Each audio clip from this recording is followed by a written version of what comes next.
What else is there on display about the cars we drive?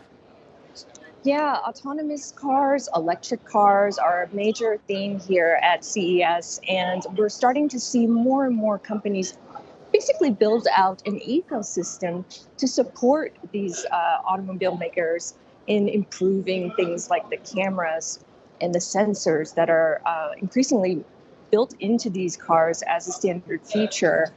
I was speaking with a company yesterday that creates thermal imaging for the cameras in your cars to better see at night.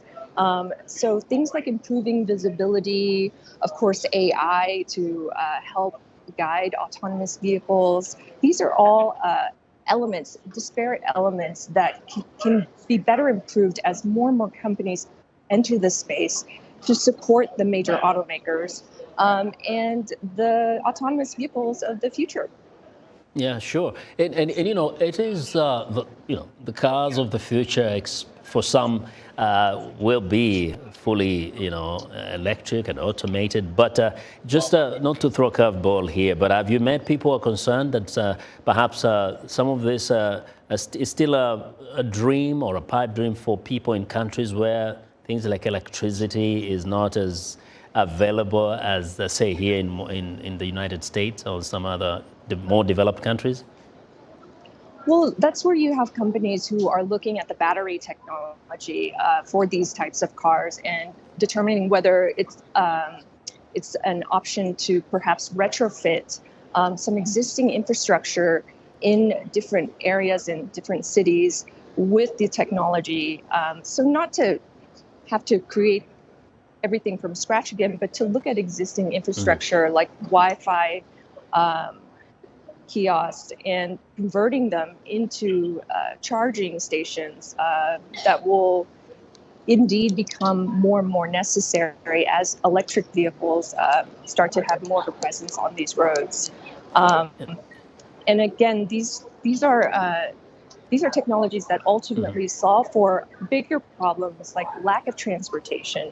If you have a car that can transport people on a predetermined route and do it safely, autonomously, that saves in emissions, fuel, and can work within existing infrastructures. Yeah.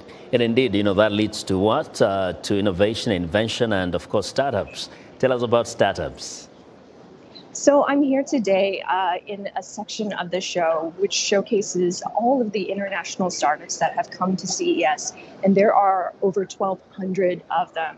So it's a really exciting chance for these emerging startups to get in front of potential investors and clients and really to showcase their product to the world and get that feedback, that initial feedback and guidance from potential clients and customers, just to see how people respond to these new products. And what's really interesting at the section called Eureka Park, where all of these startups are exhibiting, is that you have a very, very much an international flavor. So you see startups from Ukraine, from Turkey, from Asia, from Europe, the Middle East, all over the world, really proving that Silicon Valley isn't the only place for innovation. Yeah. Talk a little bit about accessibility tech, because that's a thing.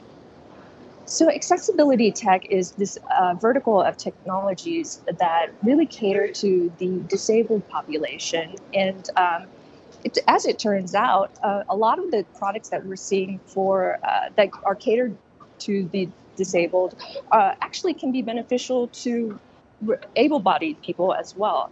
I saw a pair of earphones yesterday that allow for hands-free control by using facial movements. So if perhaps you didn't have control of your limbs or didn't have mobility in your limbs, you could use the clenching of your jaw to control your phone.